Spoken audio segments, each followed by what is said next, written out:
তো hello guys, welcome back to another daily blog. দিনটা ছিল 17 জুলাই 2025। তো আমাকে যেতে হবে আউট স্টেশন কাজে। আউট স্টেশন মানে যেখানে গিয়ে থেকে কাজ করতে হয়। তো আমাকে যেতে হবে ঝাড়গ্রাম। তার জন্য আমাকে রাত 3টের সময় উঠতে হলো, কারণ 6টা 20-তে হাওড়া থেকে আমার ট্রেন। এবার অত রাতে তো বেশি কিছু খাওয়া যায় না, তাই একটা ডিম সিদ্ধ করে নিলাম, সাথে 2টো কলা।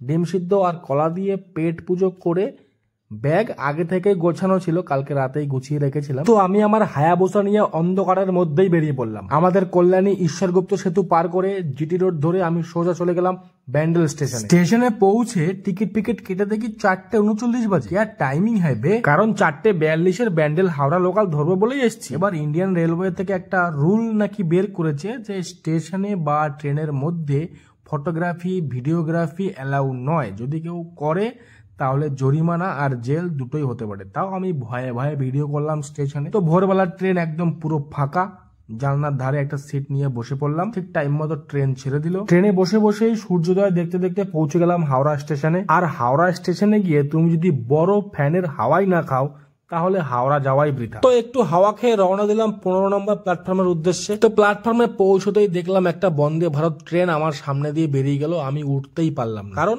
ওটা আমার ট্রেন না। আমার ট্রেন হলো এটা, জনশতাব্দী এক্সপ্রেস। উঠে বললাম ট্রেনে। আমার বগি number C2, seat number 64, window seat. আমি আবার উইন্ডো সিট ছাড়া বুক করি না, খুঁজে বের করতে হবে 64। এই হলো 64, পেয়ে গেছি। উইন্ডো সিটটা আমার। বসে পড়ি। সামনে খাবার বা জিনিসপত্র রাখার জন্য এটা রয়েছে। কিন্তু 6টা 20 পার হয়ে যাওয়ার পরে ও ট্রেন ছাড়ছে না কেন? ও ভাই, ট্রেন লেট। তো গাইস, দাঁড়িয়ে থাকা ট্রেনে বসতে বসতে শীত করছে আর হালকা খিদেও পেয়ে গেছিল। তাই বাইরে এসে একটা বিস্কুট কিনে খাওয়া শুরু করলাম। বিস্কুট শেষ হয়ে গেল, তাও দেখি ট্রেন ছাড়ে না। তাই ভাবলাম একটা কফি খাই। একটা কফি দাদা। কত গো? 10 টাকা। হ্যাঁ 10।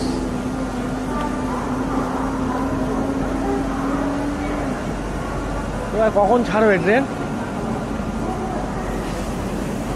ঠিক নেই। তো কফি খেতে খেতে আবার গরম লাগা শুরু হয়ে গেল। তাই ভাবলাম কফিটা তাড়াতাড়ি শেষ করে ভিতরে ঢুকে এসির মধ্যে। তো আলটিমেটলি 1 ঘন্টা 25 মিনিট দাঁড়িয়ে থাকার পর 8:45-টার সময় ট্রেন ছাড়লো। 6টা 20-তে ছাড়ার কথা, 8:45-টায় ছেড়েছে। তো ট্রেন ছাড়ার কিছুক্ষণ পর আবার একটা কফি নিয়ে খেয়ে নিলাম। মোটামুটি 2.5 ঘন্টা 3.25 ঘন্টা আবার চলন্ত ট্রেনে বসে পৌঁছালাম আমার ডেস্টিনেশন ঝাড়গ্রাম স্টেশন।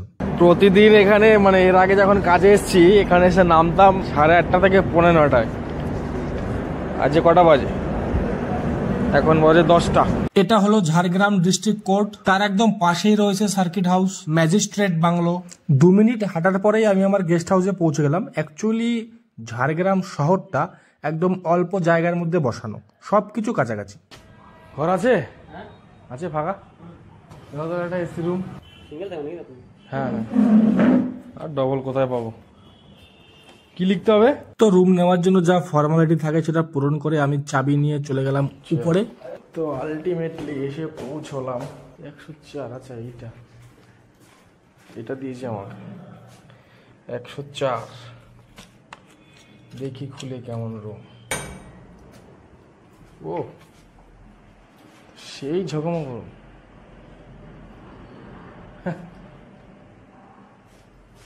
টিভি আছে, বাহ। ঢোকা যাবে? ঢোকে না কেন? কি হলো? ঢুকছেই না। এগুলোকে রাখি।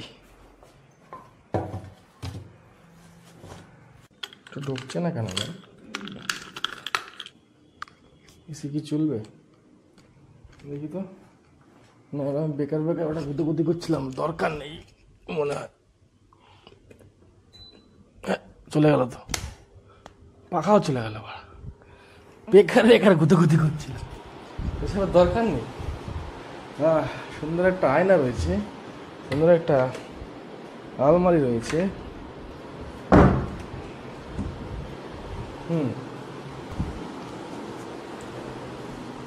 এখানে একটা সুন্দর আয়না রয়েছে, বেসিন রয়েছে, বাথরুমটা একটু দেখে নি।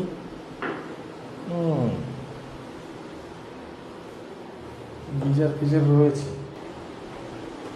তো আমি রুমে চলে এসেছি। আমি রুমটা তোমাদের দেখালাম, ভালোই মোটামুটি, চিনচাম, খারাপ না।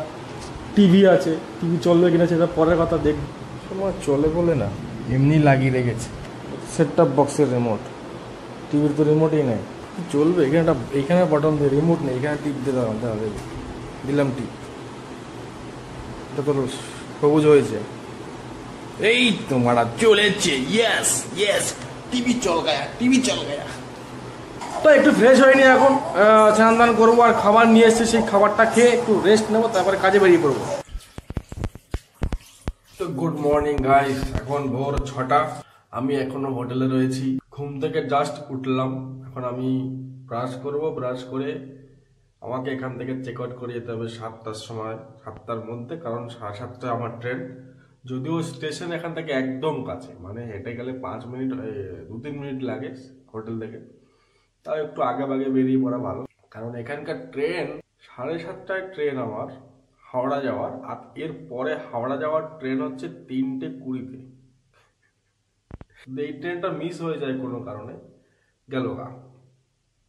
তো এখন ব্রাশ ফ্রাশ করে রেডি হয়ে পুরো চান দান করে বেরিয়ে পড়বো বাড়ির উদ্দেশ্যে। কালকে হোটেলে এসে ফ্রেশ হয়ে হালকা করে খেয়ে বেরিয়ে পড়েছিলাম কাজ, রাত্রেবেলা কিছু খাওয়া হয়নি আর ভিডিও তো করাই হয়নি। তো ফেরার দিনও ট্রেন বাবাজি 1 ঘন্টা লেট করে আসলেন। তো ট্রেনে উঠলাম, এটা নাকি সুপার ফাস্ট ট্রেন, গরুর গাড়ির স্পিডে চলছে। পাশ দিয়ে একটা বন্দে ভারত বেরিয়ে গেল, তাই স্পিডে সেকেন্ডের মধ্যে মনে হয় গাড়িটা বেরিয়ে গেল। এই না হলে ট্রেনের স্পিড, যাই হোক কি আর করা যাবে। গরুর গাড়িতে বসে খিদেও পেয়ে যাচ্ছিল, সেই 6টার সময় উঠলাম, ট্রেন এসছে 8:30টায়, কিছু তো খেতে হবে, পেটে খিদে খেতে পাচ্ছে। তা না ইচ্ছা থাকলেও ট্রেনের একটা স্যান্ডউইচ কিনে নিলাম। তো বসে বসে কিষান কেসাব দিয়ে একটা স্যান্ডউইচ মেরে দিলাম। খাওয়া দাওয়ার পরে কোলাঘাট ব্রিজ দেখতে দেখতে, কোলাঘাট ব্রিজ পার করতে করতে আলটিমেটলি হাওড়া স্টেশনে এসে পৌঁছলাম। ট্রেনটা হাওড়া স্টেশনে আসার কথা ছিল 10:35, সেটা এসে পৌঁছলো 12:42। বাহ, যাওয়ার সময়ও লেট, ফেরার সময়ও লেট, জীবনটাই লেট। যাই হোক, হাওড়া স্টেশনের ভিড় ঠেলতে ঠেলতে আবার চললাম লোকাল ট্রেনের উদ্দেশ্যে। আবার সেই ব্যান্ডেল হাওড়া লোকাল, আবার লোকাল ট্রেনে 1 ঘন্টারও বেশি জার্নি করে পৌঁছলাম ব্যান্ডেল স্টেশন। স্টেশনে নেমে আমার হায়াবুসা আনতে গিয়ে দেখি ও বাবা, সে তো কোথায় চাপা পড়ে আছে। যাই হোক, ওয়েট করতে হবে, কিছু করার নেই। ওখানেও ওয়েট করতে হলো আধা ঘন্টা। 4-5টা গাড়ি ফাঁকা করে আমার হায়াবুসাটাকে বার করে দিল, তারপরে আর কি সোজা বাড়ি। তো বন্ধুগণ, দেখা হচ্ছে আবার পরবর্তী ভিডিওতে। Tata, bye bye.